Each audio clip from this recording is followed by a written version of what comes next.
তো নমস্কার বন্ধুরা, কেমন আছেন সবাই? আশা করি সবাই ভালো আছেন, সুস্থ আছেন। আমরাও ভালো আছি। আমার আরও একটি নতুন ব্লগে সবাইকে স্বাগত জানাই। আর এদিকে আজকের ব্লগটা একটু মন দিয়ে দেখবেন, আর আপনাদের খুব ভালো লাগবে। আর আমার পাশে থাকবেন, কেননা অনেক দিন ভিডিও দিচ্ছি, ভিডিওতে কোনো ভিউজও নেই, আর লাইক তো পড়েই না, কমেন্ট করে না কেউ। তো আমার খুবই খারাপ লাগছে। তো ভাবছি যে ইউটিউব ছেড়ে চলে যাব, কিন্তু যেতেও পারছি না। আমার এতটা ভালো লাগে ভিডিও দিতে আর আপনাদের সাথে কথা বলতে, শেয়ার করতে কথাগুলো। তো যাই হোক, কি করব ভাবছি।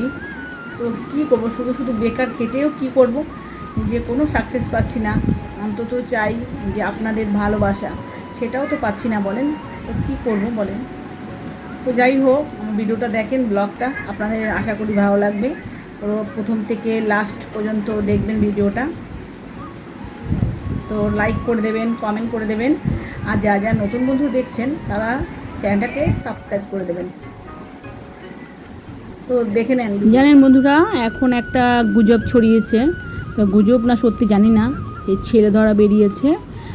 তো বাচ্চা বড় যাই হোক, সবাইকে ধরে নিয়ে, তো কি অবস্থা, ভিডিও একটা দেখেছিলাম, সে তখন থেকে না মনে খুব ভয় ঢুকে গেছে, কি বলবো।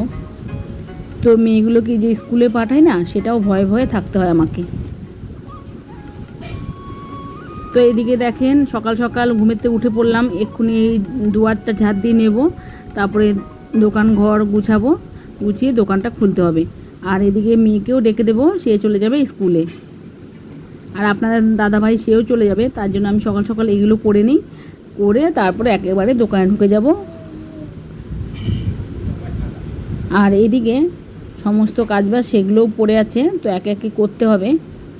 আর মেয়েরা সবাই ঘুমের থেকে এখনও ওঠেনি, সবাইকে ডেকে ডেকে এক্ষুনি উঠাবো।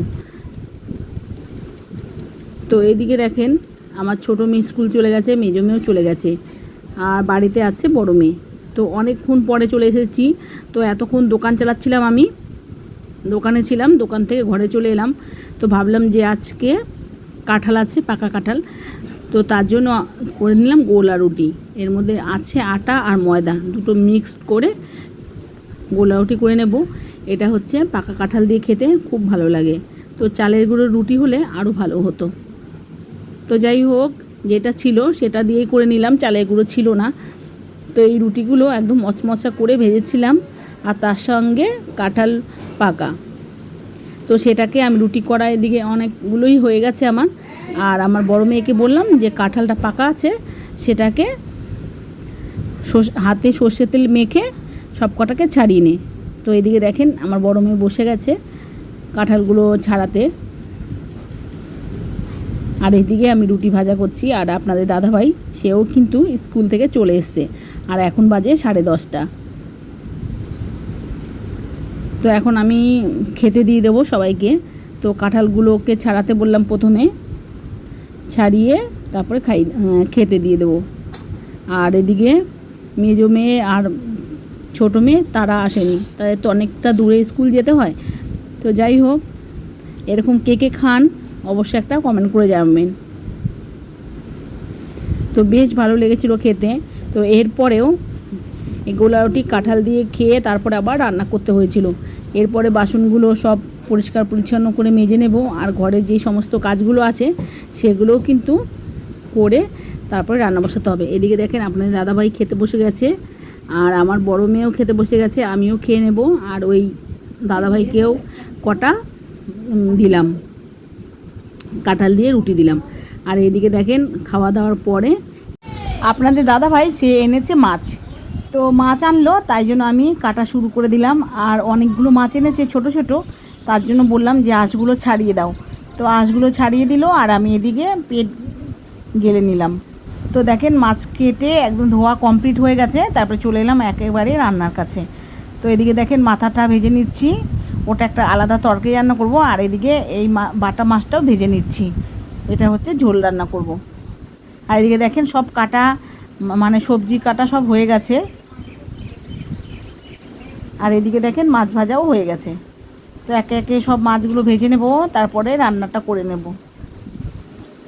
আর এদিকে দেখেন, এই সবজিটা দিয়ে মাছের মাথা দিয়ে রান্না করতে খুব ভালো লাগে। তো এখানে দেখেন কুমড়ো শাক, এটা আর ডাঁটা দিয়েছি, তার মধ্যে পটল, আলু, কাঁঠালের দানা এগুলো দিয়েছি। তো নিরামিষ তরকারিটা বেশ হয়েছিল খেতে। তো দেখেন তরকারিটা পুরো রান্না কমপ্লিট হয়ে গেছে, আর এদিকে মাছের ঝোলটাও কমপ্লিট হয়ে গেছে।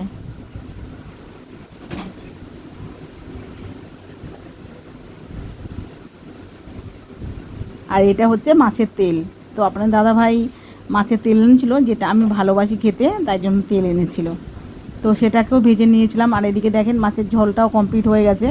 এবার আমি একটা আলাদা ধরনের কাজ করব, কেননা আমার বড় মেয়ে বলল যে আমাকে একটু ভুরু ফিল আপ করে দিতে, তো সেটাই করে দেবো।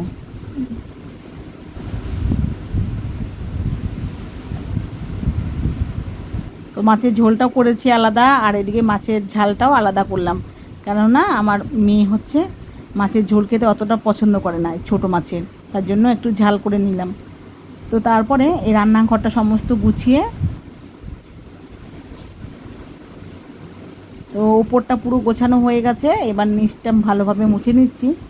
মুছে তারপরে আমার বড় মেয়ে বলেছে, আর এইদিকে আমার বড় মেয়ে বললো যে ভুরুটা ফিল আপ করে দাও, কেননা সুতোতে কাটলে ওর খুবই লাগে, আর জান না এতটা চেঁচায় কি বল।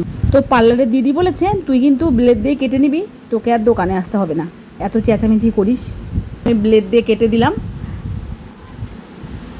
তো চলেন এবার ওকে ব্লেড দিয়ে কেটে দেবো এর ঘর মোছার পর, তারপরে আমিও কিন্তু কেটে নেবো একটা, মানে 3 টাকার ব্লেডে মানে দুজনার ভুল ফিল আপ হয়ে গেছে, ভাবতেই পাচ্ছেন। তারপরে আরও কত কাজ হবে একটা ব্লেডে। তো এদিকে দেখেন আমার বড় মেয়ের ভুরু ফিল আপ করা হয়ে গেছে, এবার আমি কাটতে বসেছি।